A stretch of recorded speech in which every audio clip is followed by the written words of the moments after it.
Some people disappear without anyone noticing. Some doors that seem locked are just open enough for something to slither in.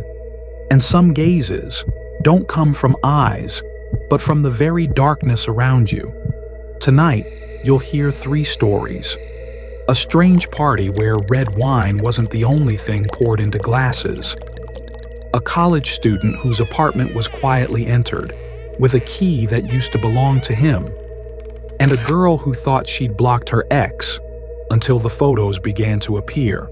No one died. No one went missing.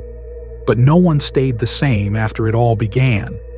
If you've ever felt watched, even when you were sure you were alone, stay until the end of the video, because sometimes the scariest thing, it isn't what you see, it's what's been watching you all along. Hit subscribe, like the video, and tell us the story that kept you awake at night, because who knows, it might just be the next video.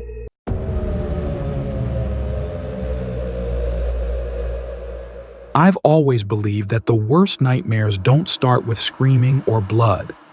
They begin with the little things. A message that arrives at just the right time. An invitation you shouldn't have accepted. Back then, I was living the kind of life many people dream of. A small, quiet apartment in the suburbs. 2 cats named Jasper and Ivy, and Delilah, the girl with shoulder-length blonde hair, seductive eyes, and something ancient behind them, as if she had lived many lives before this one. We lived quietly, had our routines, work, cook, fall asleep holding each other to the sound of rain tapping on the tin roof.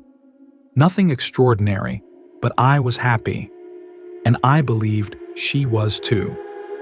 I rarely talked to Delilah about my college years, where I had been nothing more than a quiet shadow drifting in a noisy crowd. I didn't belong to any group, went to no parties, and was never the center of anyone's story. I had only 2 friends. Lucas, the guy who laughed too easily and wrote terrible indie songs, and Damien, always drunk, but oddly reliable. The 3 of us were misfits, hovering on the outskirts of campus life, piecing together our own little world from cheap beer and sleepless nights in the dorms. Then, one September afternoon, Damien texted, "I met a girl named Celine. She invited us to a party tomorrow night, about 45 minutes away. Not some frat thing, it's classy." Lucas was excited. Damien begged. And me, the idiot, I said yes. What I didn't know then was that some invitations don't just lead to a party, they open a door, and once you walk through it, you're never the same person again.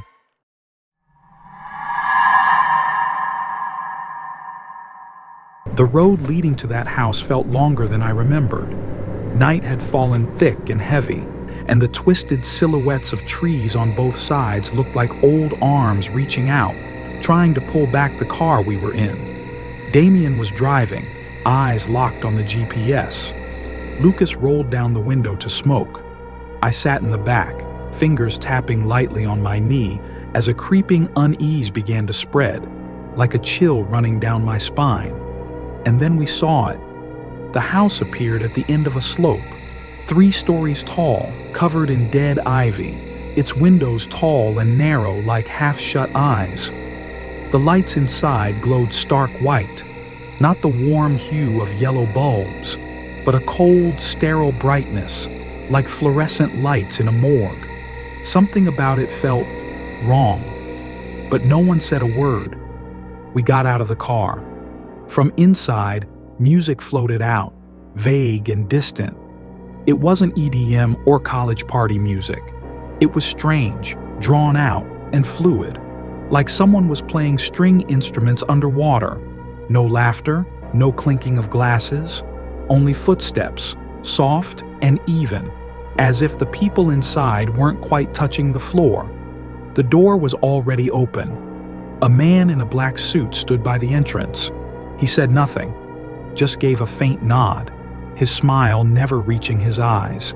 He didn't ask for names, didn't check invitations, didn't care who we were.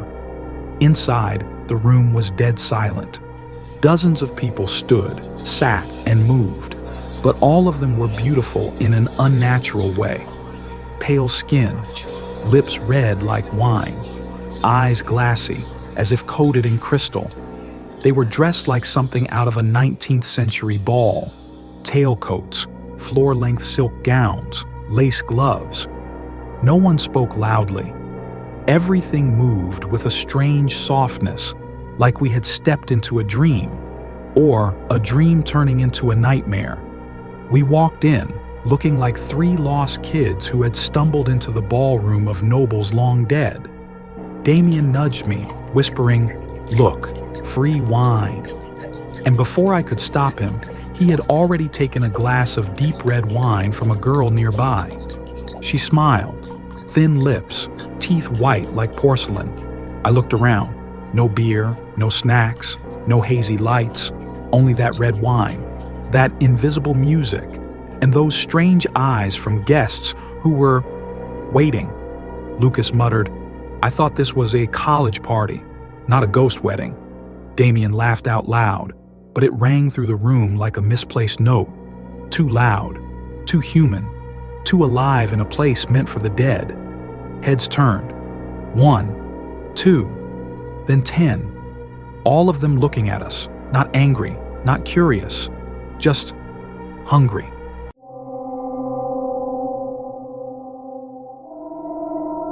I started feeling dizzy after the first glass of wine, not from the alcohol, but from something else. Something smooth, cold, and creeping in, like the smell of rotting wood. Damien and Lucas were each already clinging to a girl. Names were whispered, Lilith, Mara, and Nyx, as if they had stepped out of some ancient myth. But their eyes held nothing mythical. They were empty, strangely beautiful, but hollow. I was talking to Lilith, or at least trying to, when I saw it. A thin blue line, no wider than thread, running along the vein in her neck, just below her left ear, like someone had drawn it with a fine tip marker, then covered it with artificial skin. But this wasn't ink. It was breathing. It pulsed faintly every time she tilted her head. I tried to ask, but my mouth was so dry my tongue stuck to the roof of my mouth. A cold shiver crawled down my spine. The music still echoed, not from any visible source. It seemed to come from the walls themselves, and from beneath the floor, like a moan stretched across centuries. I looked for the bathroom, using it as an excuse to get away from Lilith. But the ground floor had only one hallway, leading to a small door. I stepped through and bumped straight into a man in a wrinkled white shirt and linen trousers. He didn't move, didn't apologize, just stood there, nearly 2 meters tall, skin pale like wax, and on his neck, the same blue mark. He stared at me, then smiled. Not the polite kind of smile, but the kind someone gives when they already know what's about to happen. "Who invited you here?" he asked, voice deep, drawing out each word like a slow taste. "Celine," I replied, voice trembling slightly. The smile vanished. "Celine doesn't invite anyone," he whispered, his eyes flicking suddenly toward the living room. "She has already been used." My stomach twisted into knots. He stepped back, never breaking eye contact, as if weighing me. "Are you the main course, or just a side dish?" I turned and walked away. But what I saw next made the blood drain from my face. In the center of the room, I looked more closely. On some of the guests' necks were blue marks, on others, red, all in the same place, same length, same depth, as if they were tags, categorical marks, classifying them before they were chosen. I rushed to find Lucas and Damien, and my heart nearly stopped. When I saw it, both of them already had red marks on their necks.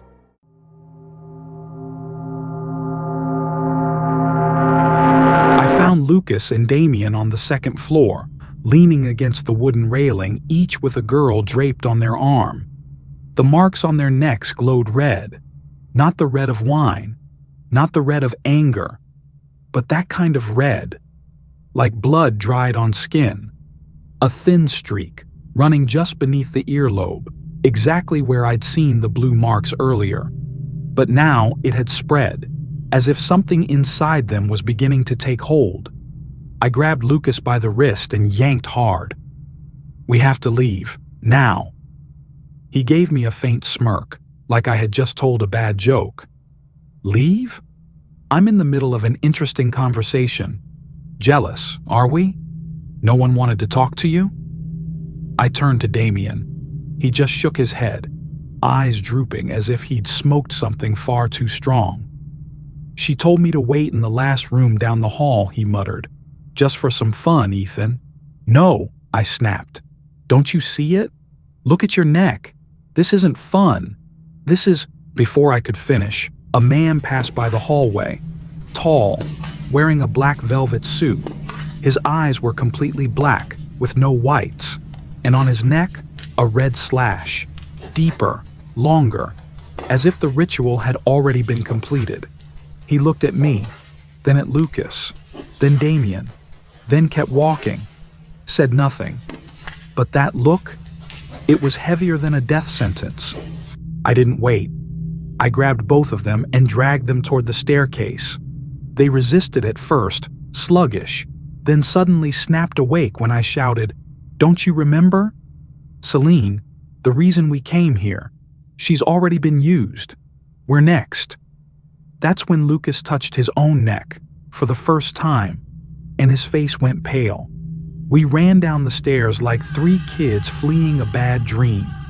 Everyone in the living room turned. No one stopped us. No one spoke. But every eye followed, watching us like prey running the wrong way. As we burst through the iron gate, I heard a whisper behind us. I don't know who said it, but the words chilled my spine. "The mark is still fresh."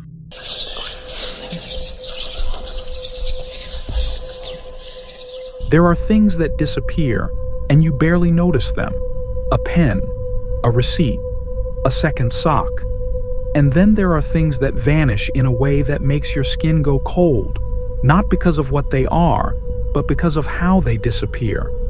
My name is Caleb, an architecture student at Purdue. I live alone in an old-style apartment on the edge of town.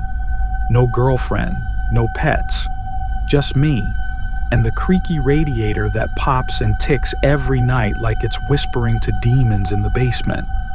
I left my backpack in the lecture hall, on the chair, to be precise, for 7 minutes. I'd just run to the bathroom. When I came back, it was gone. No one saw anything. No one heard anything. The security guard gave me that fake sympathetic look. "Maybe another student grabbed it by mistake," they said. I nodded, but I knew the truth. No one mistakenly takes an old beat-up bag filled with scribbled notebooks, an empty wallet, and a dying laptop, unless they knew what was really in it. The keys. I never carry my keys separately. Instead, I clip them onto a soft tag with my apartment address. Just in case I lose them, someone might return them. A dumb habit. And now, someone, a stranger, holds the keys to the place where I sleep. At first, I was just angry, then worried, and then came a feeling I didn't dare name. Like someone was standing outside my door every night, resting a fingertip on the lock, and waiting. I changed my passwords, canceled my cards, reported the loss to campus security. I told myself, it's just petty theft. But deep down, something kept whispering, it's not what was taken that should scare you. It's what it's leading to.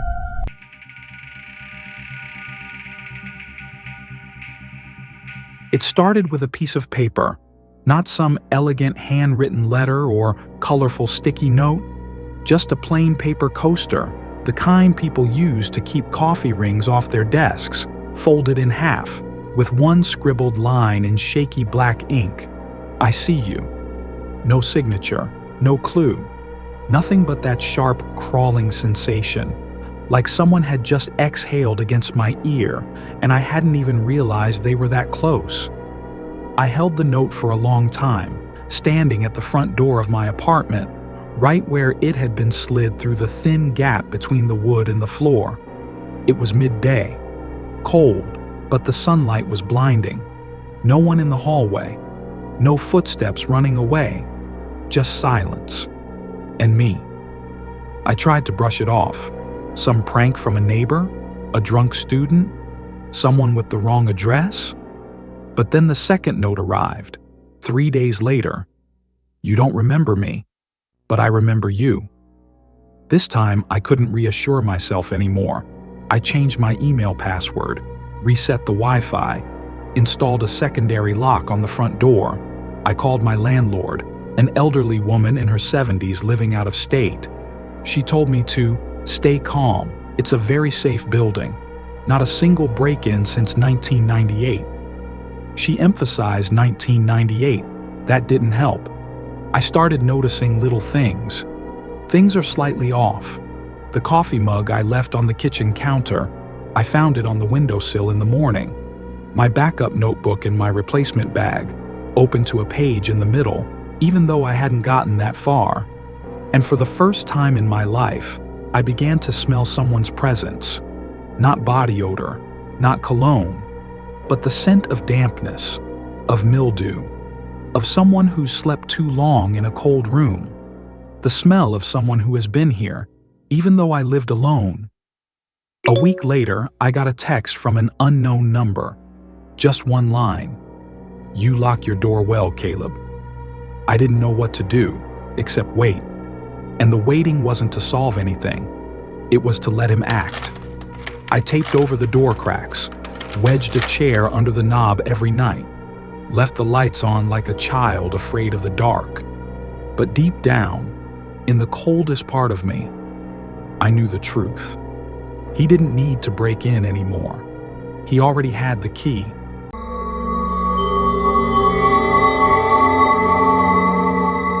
At first, I thought it was just the wood creaking.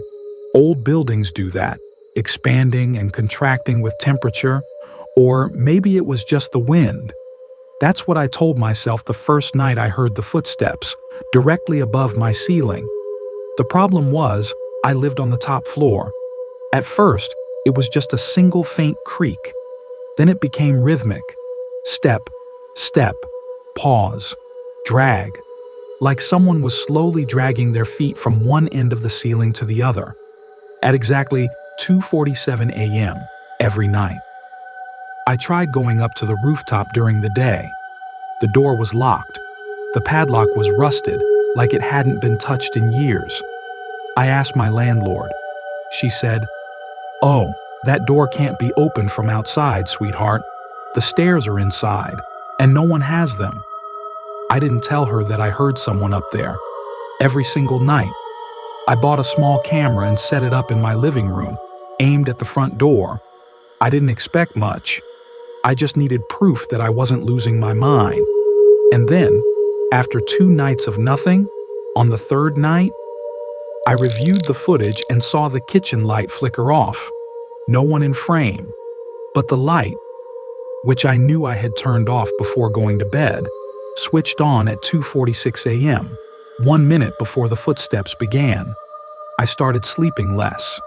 The circles under my eyes deepened. My body felt heavier, more exhausted.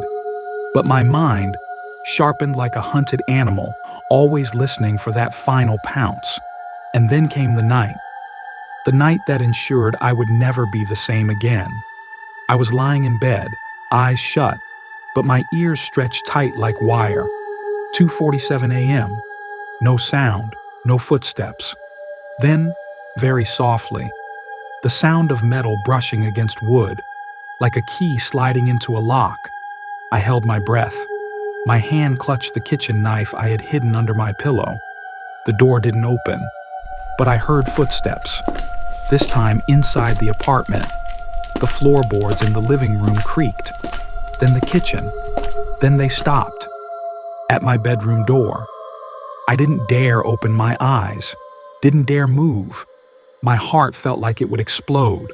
No knock, no whisper, just presence, like the air had thickened, like the darkness had poured into the room. And then it left, as quietly as it came. The footsteps retreated back to the kitchen. A chair scraped gently. Then, silence.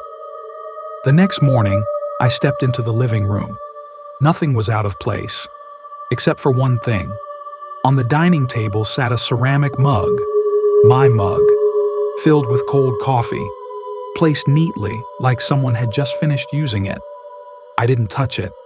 I just stared at it for a long, long time and asked myself, if he's been here, how can I be sure he ever left?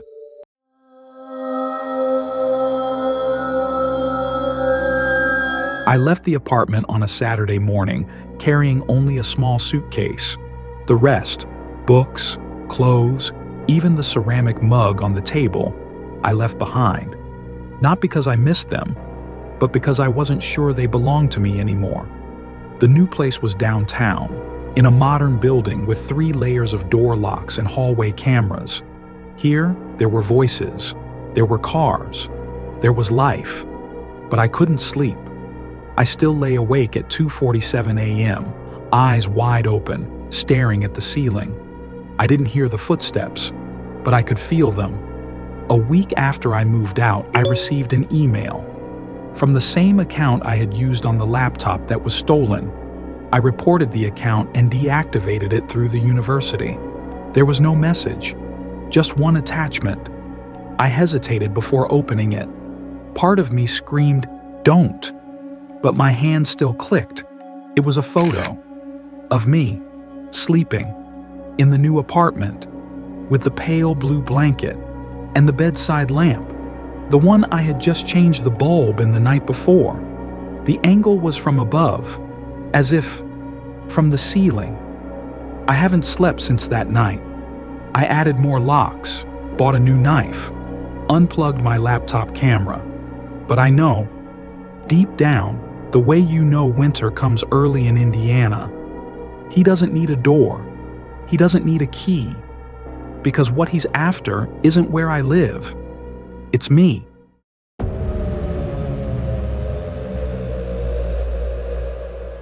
Some things feel over the moment you hit block, but that's just the surface.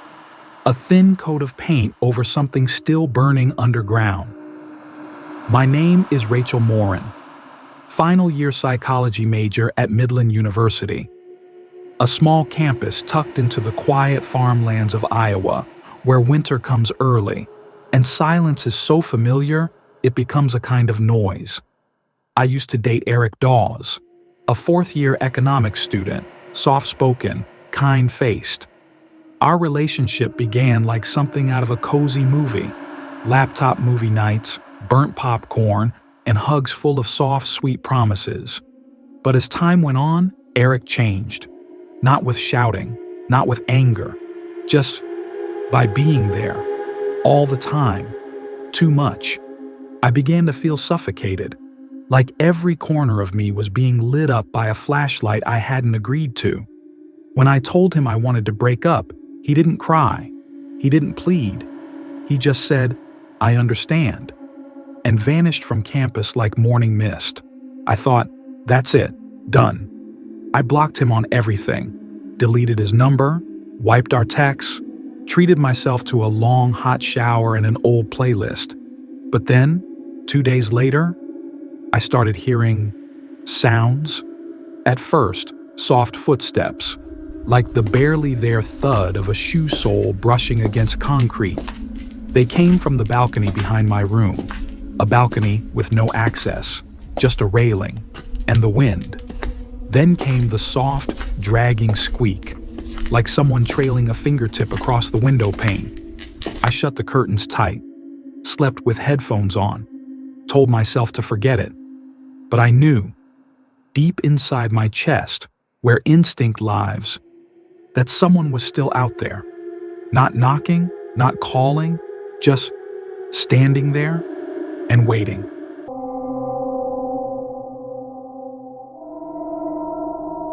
That Sunday night, I stayed up until morning finishing our group presentation video. The project made up 30% of our final grade, and I was the team leader, which meant if anything went wrong, my name would be the first one called. I remember clearly, I exported the video, named the file, and sent it out at exactly 11:38 p.m. with a message addressed to the professor and my group mates. I even checked it twice. Everything neat. No errors. I fell asleep with the kind of relief that feels like slamming shut a heavy door. But the next morning, that very door burst open and swallowed me whole. Our professor played the video during class. At first, just a black screen. Then, an image appeared. But not of our group, not our project. Instead, it was a grainy, discolored clip with cold CCTV tones, like it had been recorded in a crypt. A person wearing a mask sat alone in a dark room, only a red blinking light behind them.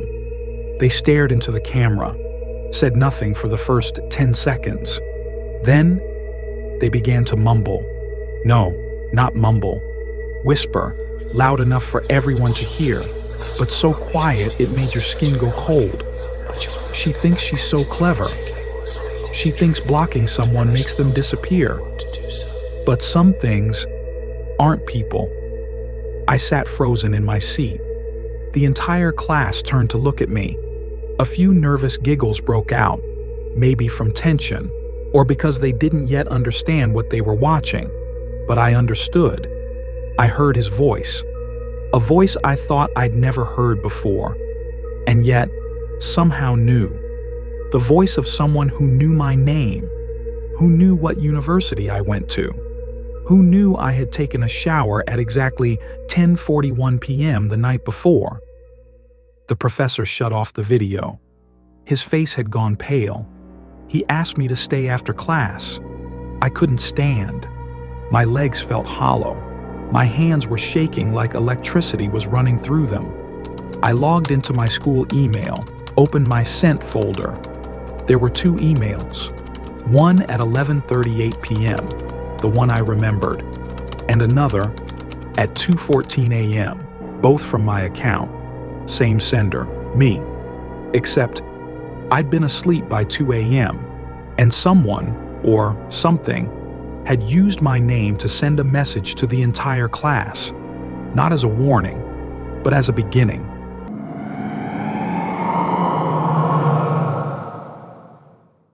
After what happened in class, I changed every password, email, social media, even my banking app. I bought antivirus software, installed a VPN, and deleted Snapchat, the app where I used to spend hours taking selfies in the perfect lighting. I also took down all my curtains, not because I wanted someone to see in, but because I needed to see out, just in case someone was already watching. But only 3 days later, I received a friend request from an unfamiliar account. No profile picture, no name. I didn't accept it. But minutes later, a second account appeared. Then a third. All 3 sent the same photo. I thought I was prepared, but I wasn't. It was me, standing in front of the bathroom sink, wet hair, white robe. The photo was taken from above and to the left. I don't have a camera in there. I don't live with anyone. I never took that photo. I felt my stomach hollow out. The second photo, I was asleep. The window is slightly open. Warm yellow light was pooling on the floor. The photo had been taken from my doorway, at exactly the place no one should be standing at 3 a.m. I locked down all my accounts, but they kept multiplying. A new one every day. And each sent only one thing, moments no one should be able to witness, unless they were there. I went to the police. The detective asked, "Do you suspect anyone?" I didn't say Eric's name, but they found him anyway. He had once posted my personal info on a revenge forum, photos, full name, address, and even my class schedule. He denied hacking, and I believed him. Not because I thought he was innocent, but because whatever this was, it didn't feel human. It didn't just want to hurt me, it wanted to be close. And that night, when I turned off the lights and lay down to sleep, I didn't hear footsteps, no breath, except my own and the pounding of my heart. But I knew, with a kind of instinct deeper than the senses, that it was already in the room, not in the closet, not under the bed, but in that feeling, the one that keeps you from turning around.